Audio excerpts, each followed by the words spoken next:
საომარი მოქმედებები ცხინვალის რეგიონში გვიან ღამით დაწყებული თავდასხმები ქართულ საგუშაგოებზე, სტრატეგიულ სიმაღლეებსა და სოფლებზე პერმანენტულად ახლდება. ცხინვალი მოლაპარაკებაზე უარს ამბობს.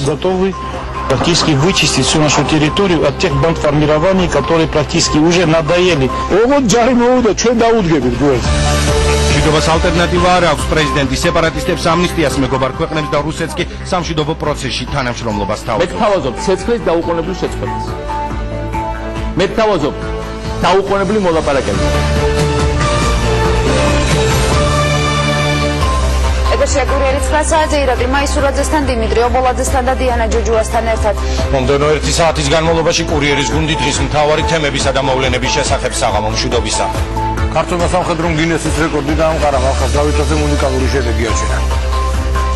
10 დაღუპული და 50-მდე დაჭრილი, ასეთია ბოლო არაოფიციალური ცნობები კონფლიქტის ზონიდან დიდი ლიახვის ხეობაში. ამ წუთებში ცისურიან სეპარატისტები იერიშს სარწყვეტენ და ქართული სოფლების დაბომბვას განაგრძობენ. თითქმის მთლიანად დანგრეულია ავნები, ინტენსიური სროლა ყუმბართ მტყორცნებიდან მიმდინარეობს, ჩართულია მძიმე ტექნიკაც.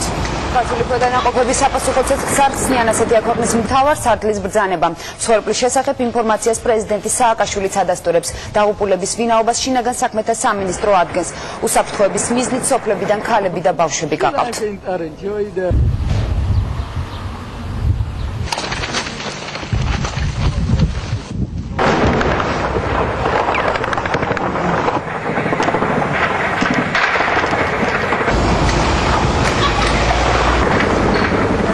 და ბოლო ინფორმაციით მეუღლესიდან პირდაპირ ეთერში დავით კაკულია საუბრობს და თუ რა ვითარება ამ დროისთვის.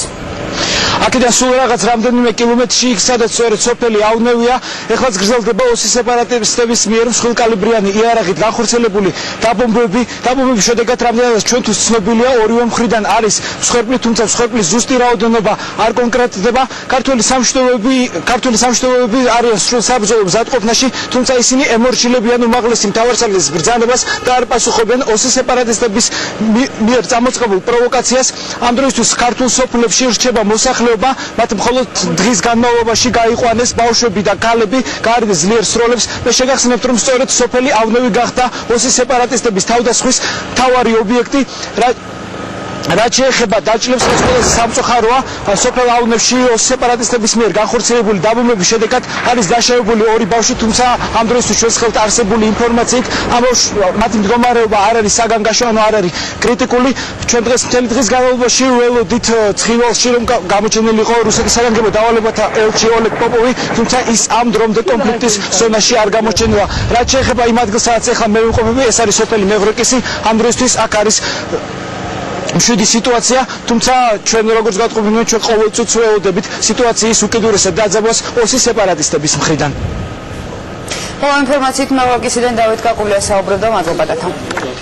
ვითარება კონფლიქტის ზონაში, ღამი დაიძაბა, დაჭრილები დილიდანვე გადაიყვანეს გორის სამხედრო ჰოსპიტალში, სადაც ქართული სამშვიდობოები პრეზიდენტმა მოინახულა. სროლა მთელი დღის განმავლობაში თითქმის არ შეწყვეტილა, სამიზნე ქართული სოფლები და საგუშაგოები იყო. ადგილობრივი მოსახლეობა რეგიონში ჯარის შეყვანას და სეპარატისტების შეჩერებას ითხოვს.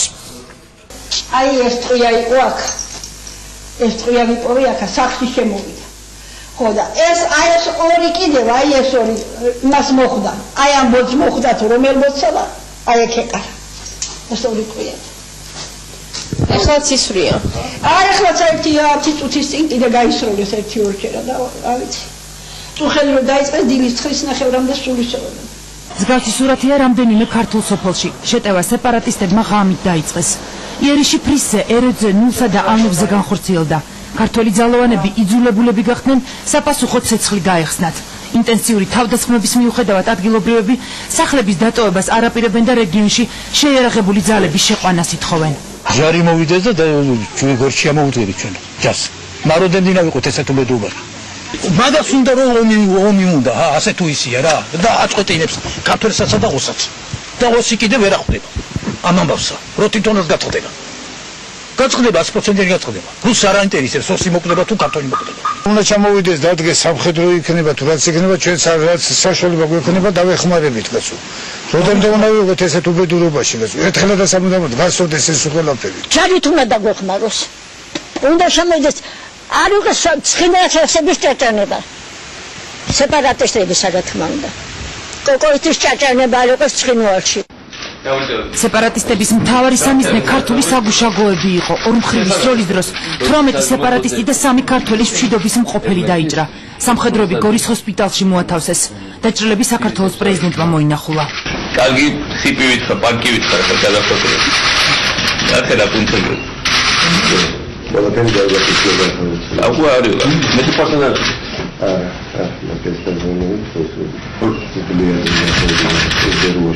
ასკოლკებია? კი, ამას თავზე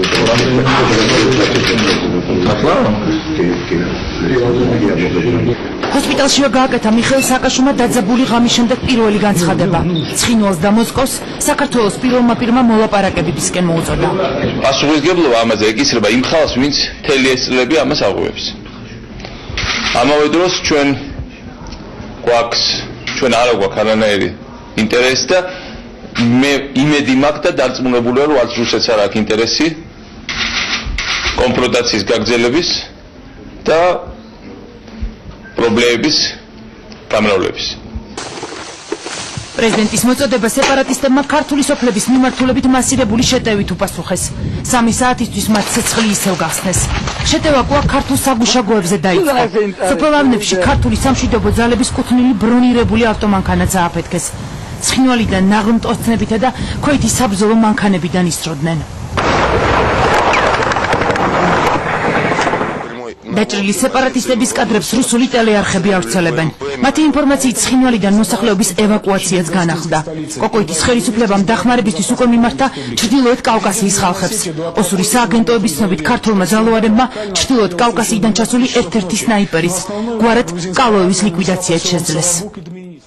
სეპარატისტებმა ცეცხლი დღეს ჟურნალისტებსაც გაუხსნეს, მათ შორის უცხოური ტელეკომპანიის რამდენიმე გადამღებ ჯგუფსაც.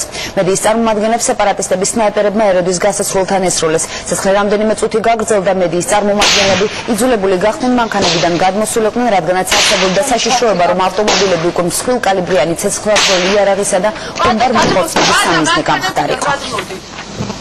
მანქანა გამოდიოდა ერგნეთის საგუშაგოდან და ჩდებოდა გზაზე, ზუსტად მაგ დროს ისმოდა სროლა სეპარატისტების პოზიციებიდან. მე როგორც ვარაუდობ, ეს იყო სნაიპერის მიერ ნასროლი ტყვეები, ანუ შეიძლება ითქვას, რომ უკვე მიზანმიმართულად ისვრიან ტელევიზიებს და მშვიდობიანი მოსახლეობის მანქანების მიმართ. როგორც კი ჩვენ მოუმატეთ სიჩქარის, ჩვენ წამოვიწეთ ადამიანს, რომელიც გარბოდა, როგორც ჩანს, როგორც გითხრა, ჩვენს ავიყვანეთ მანქანას ჩავისვით. მან აღნიშნა, რომ მასაც ესროდნენ, როგორც ჩანს, სნაიპერი ესროდა მას. ჩვენ უკან მოყვა რადიო იმედის მანქანა, რომელიც ისევე გამორბოდა, ისევე ამ მიზეზით, რომ მასაც ესროდნენ ამდენი მანქანა.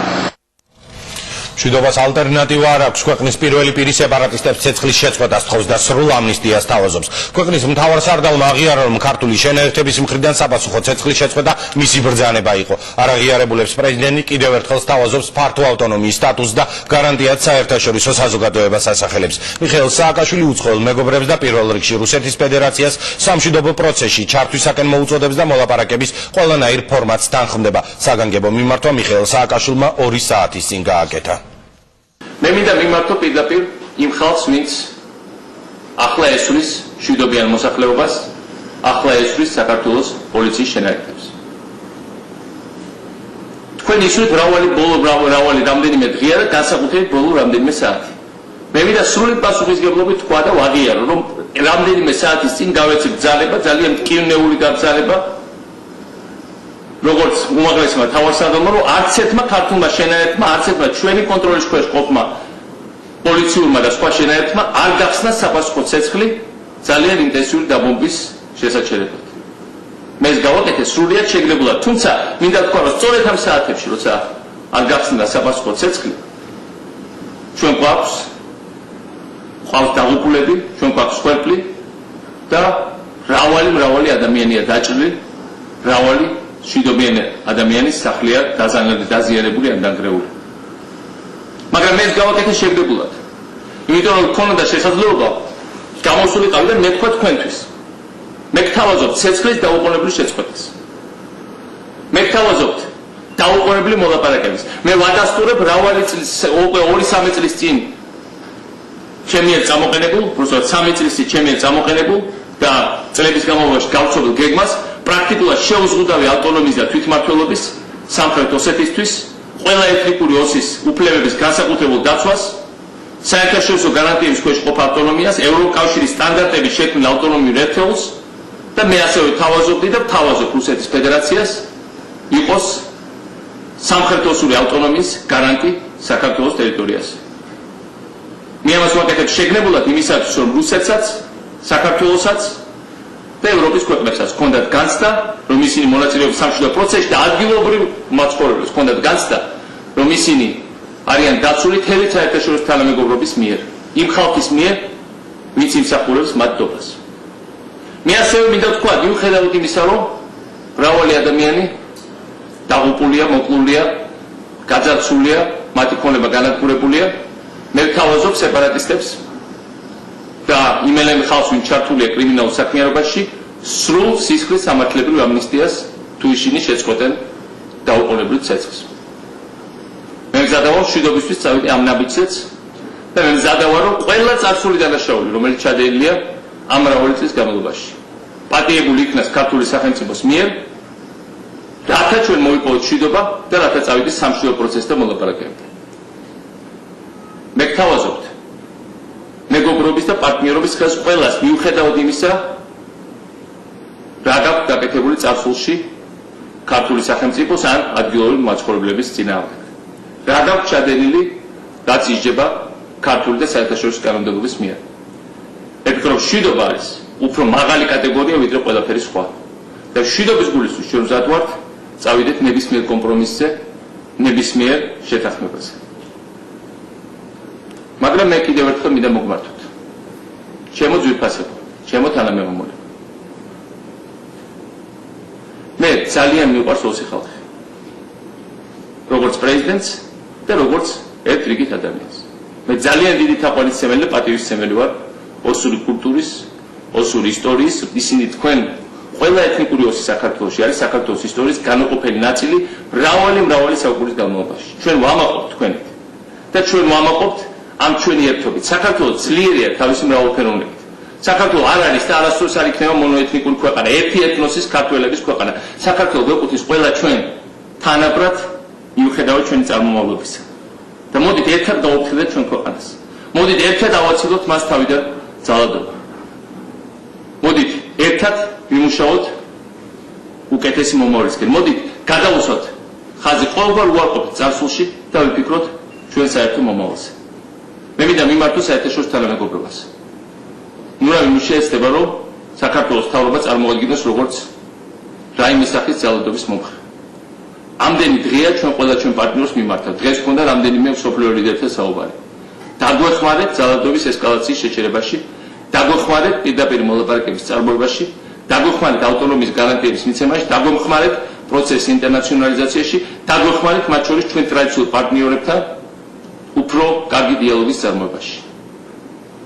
ჩვენ ყველაფერს ვაკეთებთ იმისათვის, რომ ძალადობა ავიცილოთ თავიდან. მე მინდა მიმართო რუსეთის ფედერაციას.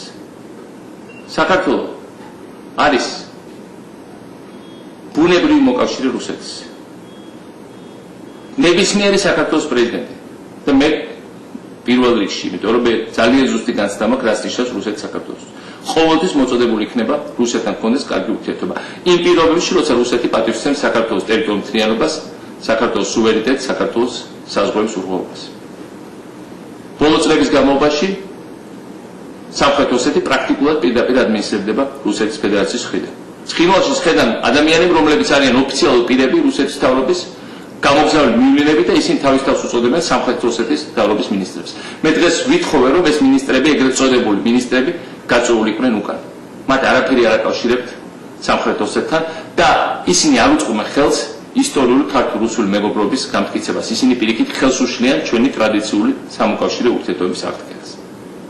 ჩვენ გვინდა ნამდვილი შუამავლები და მე ვთავაზობ კიდევ ერთხელ მეორე რუსეთის ფედერაციის უმნიშვნელოვანეს როლს ამ კონფლიქტების გადაწყვეტაში და დარეგულირებაში. ჩვენ გვაქვს დიდი გეგმები, მაგრამ რომ დაუბრუნოთ დღევანდელ სიტუაციას. დაუყოვნებლივ შეწყვეტეთ ცეცხლი. გთხოვთ, ჩვენ არ გვაქვს სურვილი რომ გიპასუხოთ. ამდენი წელი ვითქმედით და არ გიპასუხეთ, ხო? ამდენი წელი მაქსიმალურად თავშეკავებით ასუხობდით უამრავ პროვოკაციას, დანაშაულს და იმას, რასაც ძალიან ცოტა სხვა სახელმწიფო მოითმენდა. ძალიან გთხოვთ. ნუ ცდით საქართველოს სახელმწიფოს მოთმინებას, იმიტომ რომ ეს მოთმინება თქვენს გეყოთ, ეს არის თქვენი სახელმწიფო და ის მოწოდებულია დაიცვას თითოეული თქვენგან. მოდით შევწყვიტოთ, შევაჩეროთ ძალადობის სპირალი. მოდით ყველას, ვისაც ეს ეხება ადგილზე, ყველაფერი გავაკეთოთ იმისათვის, რომ დღეს ხვალ ზეგ შეწყდეს ეს ესკალაცია და დაუჯდეთ ისე მოლაპარაკების მაგიდას. ყველანაირი პირდაპირ მოლაპარაკების ფორმატი, მრავალმხრივი ფორმატი, ყველანაირი ფორმატით იმისათვის, რომ გადავლახოთ ეს სრულიად ჩიხური სიტუაცია. გამოვიდეთ ამ მიუღებელი ჩიხიდან, რომელიც ყველანი მოვიქცეთ. ჩემო ძვირფასეო, მე მაქვს იმედი თქვენი სიბრძნის, თქვენი დიდი ისტორიული გამოცდილების. გენეტიკურად ყველას გვაქვს ჩვენ ეს გამოცდილება. ეს არის კავკასია, სადაც ძალადობა ძალიან ცუდი შედეგის მომტანია ყოველთვის. მოდით ყველამ ერთად მივცეთ მშვიდობას და დიალოგს შანსი. პრეზიდენტის ადმინისტრაცია ავრცელებს ინფორმაციას, რომ მიხეილ სააკაშვილი ცოტა ხნის წინ ტელეფონით ესაუბრა რამდენიმე ლიდერს კონფლიქტის ზონაში შექმნილი ვითარება მან უკვე გააცნო ლიტვის პრეზიდენტს ვალდას ადამკუს და პოლონეთის პირველ პირს ლეხ კაჩინსკის საუბარი შედგა ასევე ევროკავშირის კომისართან ხავიერ სოლანასთან, შვედეთის საგარეო საქმეთა მინისტრთან კარლ ბილდთან და ნატოს გენერალურ მდივანთან იაბ დე ჰოფსხეფერთან. რამდენიმე წუთის წინ კი გავრცელდა სრულიად საქართველოს კათოლიკოს პატრიარქის მიმართაც ილია მეორედით შეშფოთებას და გულის ტკივილს გამოთქვამ სამაჩაბლოში ბოლო დღეებში შექმნილი მდგომარეობის გამო. დღეს გავრცელებულ განცხადებაში ნათქვამია, რომ სისხლი და მსხვერპლი ჩვენ შორის არსებულ სიტუაციას კიდევ უფრო გაამწვავებს და უსკულს გააღრმავებს. კათოლიკოს პატრიარქი მოუწოდებს როგორც საქართველოს ხელისუფლებას, ისე ოსურ მხარეს ყველაფერი გააკეთონ, რათა შეწყდეს საომარი დაპირისპირება და პრობლემები მშვიდობიანი გზით გადაწყდეს. ილია მეორეს განცხადებით ოსებს და ქართველებს საუკუნოვანი ნათესაობა, მეგობრობა და რაც მთავარია, ქრისტიანული რწმენა გვაერთიანებს და უნდა შევძლოთ მშვიდობიან თანაცხოვრებას სისხლის გარეშე მივაღწიოთ. სრულიად საქართველოს კათოლიკოს პატრიარქი მიმართავს საქართველოს ეკლესიის სასულიერო პირებს და მორწმუნეებს გააძლიერონ ლოცვა მშვიდობისთვის. პრეზიდენტის სამშვიდობო წინადადება ცეცხლის შეწყვეტის თაობაზე ცხინვალში დღეს პირადად თემური იაკობაშვილმა ჩაიტანა. სახელმწიფო მინისტრი იქ მხოლოდ რუსის სარდალი მარად კულახმეტოვი დახვდა. კოკოითმა მოლაპარაკებაზე უარი განაცხადა. სეპარატისტების ლიდერი არც რუსეთის საგანგებო შეხვედრია, რომელიც ცხინვალში გამგზავრებამდე ჯერ საქართველოში აკრედიტებულ რუს დიპლომატს, შემდეგ კი თემური იაკობაშვილს ესაუბრა. ნათია გოგსაძე საუბრობს პირდაპირ ეთერში. ნათია ვრცელდებოდა ინფორმაცია, რომ იაკობაშვილი პოპოვი ცხინვალში ერთად უნდა ჩასულიყვნენ, რატომ შეიცვალა გეგმები. ამის შესახებ გადაწყვეტილება თემური იაკობაშვილმა და იური პოპოვმა ერთობლივად მიიღეს, რაც მათ შორის პირისპირ შეხვედრა შედგა. 2 საათზე ისინი კონფლიქტის ზონაში ცალ-ცალკე გაემგზავრნენ. თემური იაკობაშვილი უკვე თბილისში დაბრუნდა და სეპარატისტებს კიდევ ერთხელ თბილისიდან მიმართა. ჩვენი მხარე კიდევ ერთხელ აცხადებს, რომ სამხრივად წყვეტს ცეცხლს, იმიტომ კი არა, რომ ჩვენ ვინმეს გვეშინია, არამედ იმიტომ, რომ ჩვენ გვინდა მშვიდობა. და იმედი გვაქვს, რომ ამ გზავნილს ისინი ადეკვატურად აღიქვავენ და შეწყვეტავენ ჩვენი პოზიციების და ჩვენი მშვიდობიანი მოსახლეობის დაბომბვას. ცეცხლის შეწყვეტა და მოლაპარაკება სეპარატისტებს თემური იაკობაშვილმა კიდევ ერთხელ ცხინვალიდან დაბრუნების შემდეგ შესთავაზა. სახელმწიფო მინისტრი სეპარატისტებთან მოსალაპარაკებლად პრეზიდენტის დავალებით გაემგზავრა, თუმცა შეხვედრა მხოლოდ რუსის სამშვიდობოების სარდალ მარად კულახმეტოვთან მოახერხა. არც ედუარდ კოკოიტი და არც სეპარატისტების რომელიმე წარმომადგენელი ქართულ დიპლომატს ცხინვალში აღარ დახვედრია. სეპარატისტებმა უარი განაცხადა შეხვედრაზე მოსვლისათვის. ჩვენ არ ვიცით სად არიან ისინი, ჩოჩევი არ პასუხობს ტელეფონს, კოკოიტი საერთოდ არ არის ცხინვალში. თავად სეპარატისტების ლიდერი დღეს დილიდან იმუქრებოდა. ედუარდ კოკოიტმა განცხადება რუსული მედიით გააკეთა და დღის ბოლოს ცხინვალიდან ოჯახიც გახიზნა. Мы были вынуждены отвечать, потому что по информации нашей разведки грузинский спецназ попытался захватить Присскую высоту. Слово за Грузией. Мы готовы к переговорам, но в то же время мы готовы практически вычистить всю нашу территорию от тех бандформирований, которые практически уже надоели как гостинскому, так и грузинскому населению. ედუარდ კოკოიტი დღეს არა მხოლოდ თემური იაკობაშვილს საქართველოში საგანგებოდ ჩამოსულ იური პოპოვსაც არ შეხვდა. რუსი დიპლომატი ინფორმაციის მისაღებად პირველად ვიაჩესლავ კოვალენკოსთან მივიდა. მოგვიანებით კი სასტუმრო მარიოტში ქართველ მინისტრს შეხვდა. საათნახევრიანი მოლაპარაკების განმავლობაში იური პოპოვი უშედეგოდ ცდილობდა თემური იაკობაშვილის შერეული სამშვიდობო კომისიის გამართვაზე დაეთანხმებინა. დიპლომატები ცხინვალშიც ცალ-ცალკე გაემგზავრნენ. Господину Палашвили действует пока по своей программе, я действую по своей программе. А там дальше будет видно, сумеем ли мы объединить нашу программу. Сегодня вы встретились с сепаратистами? С кем? С сепаратистами. Сепаратисты это Режима какой? юго-чеченская сторона, вы имеете в виду? Нет, Вы встретитесь с Цанакоевым тоже? я еще не решился. იური პოპოვი ცხინვალში დამოუკიდებლად გაემგზავრა. მას არც ქართულ სოფლებში ჩასვლა და არც დიმიტრი სანაკოევთან შეხვედრა უფიქრია. იური პოპოვი ჯერჯერობით კონფლიქტის ზონიდან არ დაბრუნებულა, როგორც ჩანს მოლაპარაკებები ჩიხში შევიდა, თუმცა ამის მიუხედავად ოფიციალური თბილისი სეპარატისტებს კვლავ დიალოგისკენ მოუწოდებს. სწორედ სამშვიდობო მოლაპარაკებებზე საუბრობდნენ დღეს ექსპერტებიც, რომლებიც აღარც დაობენ თუ რატომ მოხდა კონფლიქტის ზონაში ვითარების ესკალირება. სახეზეა ლოკალური შეტაკებები, რომელსაც აქვს, ნამდვილად აქვს საფრთხე გადასვლისა ფართომასშტაბიან ოპერაციაში. ამ შემთხვევაში მხოლოდ შეიძლება ისურვო ადამიანმა, რომ საქართველოს ხელისუფლებას ეყოს მოთმინება, თუ კი საჭირო იქნება აუცილებელი ძალის გამოყენება, ის იყოს კონკრეტული მიზანმიმართული წერტილოვანი და დასრულდეს მალე. სექტემბერში ნატოს საკმაოდ დიდი დელეგაცია ჩამოდის, ხოლო დეკემბერში იხილება მაპის საკითხი, ამდენად რუსეთისთვის აუცილებელია, რომ საქართველოში იყოს დესტაბილიზაცია. ოსეთი არის სამისათვის ძალიან მშვენიერი ადგილი, ის გეოპოლიტიკურად, სტრატეგიულად მისთვის მნიშვნელოვანი არ არის, თუმცა ის ყოველთვის იყენებს ოსეთის კონფლიქტს როგორც აფხაზეთის სიტუაციის სასწრაფოდ დაბალანსირებელი და ჩვენი ძალების ორად გაყოფისათვის. თუ ხდებოდა კონფლიქტის ზონაში, ამის შესახებ დღეს საგარეო საქმეთა სამინისტრო ცდილობდა, რომ ინფორმაცია მაქსიმალურად მიეწოდებია დიპლომატიური კორპუსის წარმომადგენლებისთვის. ქვეყნის საგარეო უწყებაში დღეს რიგრიგობით მიდიოდნენ სხვადასხვა ქვეყნების ელჩები და ისინი დეტალურ ინფორმაციას სწორედ საგარეო უწყების მეშვეობით იგებდნენ. ნათია გოგსაძე საუბრობდა სამშვიდობო მოლაპარაკების შეთავაზებასა და ცხინვალის უარზე. მადლობთ ნათია. კურიერი კი პირდაპირ ეთერში რეკლამის შემდეგ დაბრუნდება, დაგველოდეთ.